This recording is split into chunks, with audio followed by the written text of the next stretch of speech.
ఈరోజు మనం ఇంట్లోనే నెయ్యిని ఎలా ప్రిపేర్ చేయాలో చూద్దాం. వేడి చేసిన పాలలో నుండి ఇలా మేగడను తీసుకొని స్టోర్ చేసుకోవాలి ఫ్రిడ్జ్లో. నేనైతే 1 వీక్ నుండి స్టోర్ చేసుకున్న మేగడ ఇది. దీన్ని ఒక మిక్సీ జార్లో వేసుకొని గ్రైండ్ చేసుకోవాలి.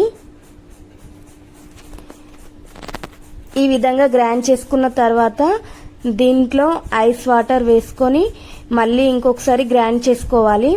ఇలా ఐస్ వాటర్ వేసి గ్రైండ్ చేసుకోవడం వల్ల వెన్న అనేది సపరేట్ అవుతుంది.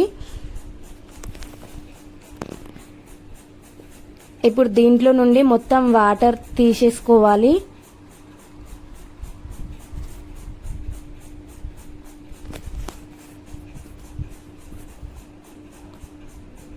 ఇలా మొత్తం వాటర్ తీసేసుకున్న తర్వాత మళ్ళీ ఇందులో ఐస్ వాటర్ వేసుకోవాలి.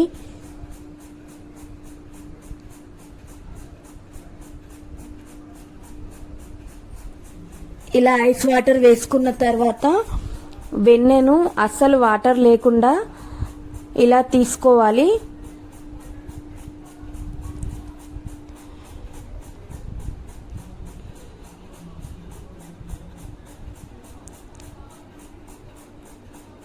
ఈ వెన్నెను ఇలా తీసుకొని కొంచెం లావుగా ఉన్న గిన్నెలో వేసుకోవాలి.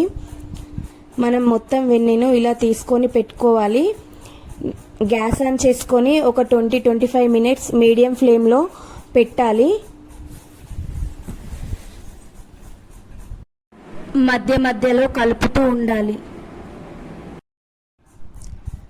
ఇలా అడుగు బాగాన గోల్డెన్ బ్రౌన్ కలర్ వస్తే నెయ్యి అయితే రెడీ అయిపోయినట్టు. ఇప్పుడు గ్యాస్ ఆఫ్ చేసుకోవాలి.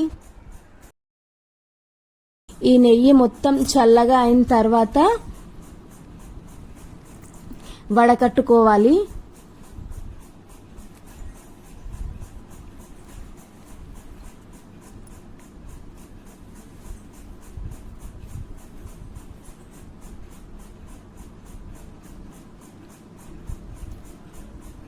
ఇది ఆవు నెయ్యి కాబట్టి ఎల్లో కలర్ లో ఉంది. మనం నెయ్యి చేసుకున్న నెక్స్ట్ డేకి ఇలా పూస పూస నెయ్యి అయితే రెడీ అవుతుంది. మీరు కూడా ఇలా ట్రై చేసి ఎలా వచ్చిందో కామెంట్ చేయండి. అలాగే ఈ వీడియో నచ్చినట్టయితే లైక్ అండ్ షేర్ చేయండి. అలాగే మన ఛానల్ని సబ్స్క్రైబ్ చేసుకోండి.